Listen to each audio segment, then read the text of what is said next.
Hi, and sorry for the delayed tabs video. It is however with good reason I delayed it another week, as this unit in particular is quite interesting. Last week it earned itself a place on my list of in-depth units I eventually will cover. Did you stand the ground and trust the shield? The rest being the headbutters.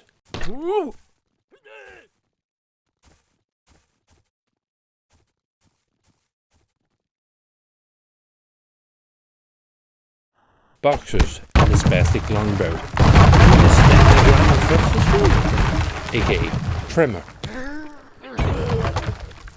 But for now, Protector. To sum up his YouTube short, the Protector is an excellent counter for ranged and artillery units, decent at fighting some small units, and useless when fighting against enemies with large or present weapons. For an example, the Squire or any unit equal or larger than a monk. Additionally, his low cost of 80 and shield makes him an excellent screener. Now with that in mind, what makes the Protector special, justifying this longer analysis?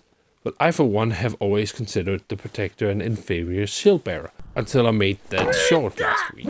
I found the Protector winning matchups against standard melee units, including the shield bearer, where the Protector won even when talking about a 4v4, when the shield bearer costs 20 more. If we look at the list of matchups, it is worse than the Clubber, which win against 12 small units, while the shield bearer only wins against 9, from a cost equal perspective. Additionally, it's terrible against large units, even worse than the Clubber, which himself failed quite spectacularly. Instead of the Clubber's lunge, the Protector has a shield that does propel them excessively forward, but nowhere near the stumbling might of a Clubber.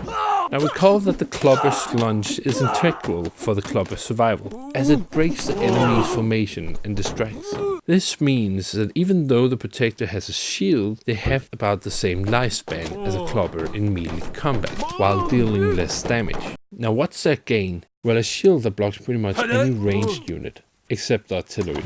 But if artillery attacks chaff, it's a win for chaff. I took 12 Protectors against 50 medieval archers, 5 times in a row. After each initial volley, at least 1, 2, 3, at 1.6 of them survived. And that's a cost of 960 against 7,000. To get the same results with Clubbers, I had to get 25 against 50. Still a significant cost difference. 1,750 to 7,000. But that's 790 extra you could have spent on other units. And that's the point. The Protector is meant as a screener, yet it proves itself not terrible in melee.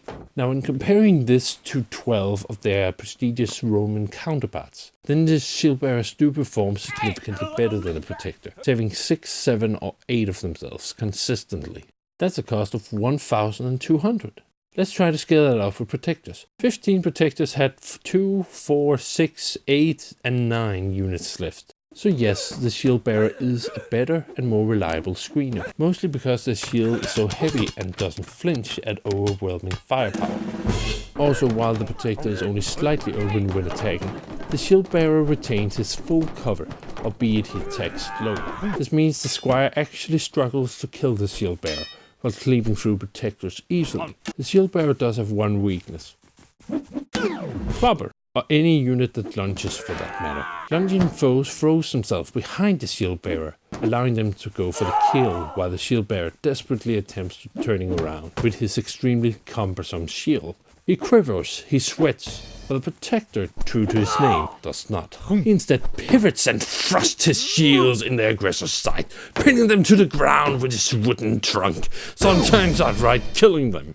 Additionally, when faced with I'll calm down.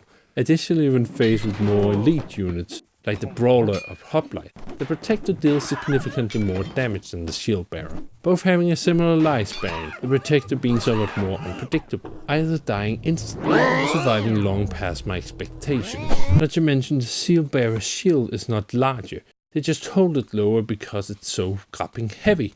The point is that the shield bearer is better against enemies that remain stationary when attacking, because the shield aren't easily budged, and they don't leave themselves open. Meanwhile, the Protector is significantly better against lunging foes, because they can retaliate, while the shield bearer is rendered defenseless. The prime example being the Minotaur, which when evenly casted is actually a close battle for shield bearer, slightly in favor of the Minotaur, while the Protector either have a modest or pyrrhic victory, but never a defeat.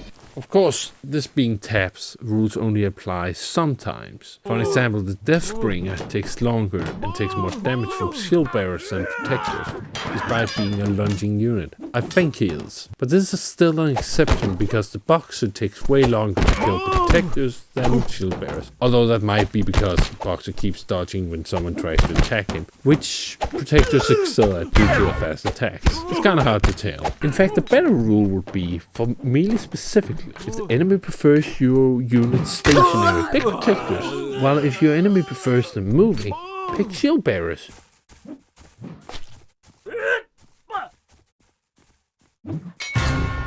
Additionally, if the enemy uses standard range units, like medieval archers, use shield bearers, while if they use special ones, pick protectors.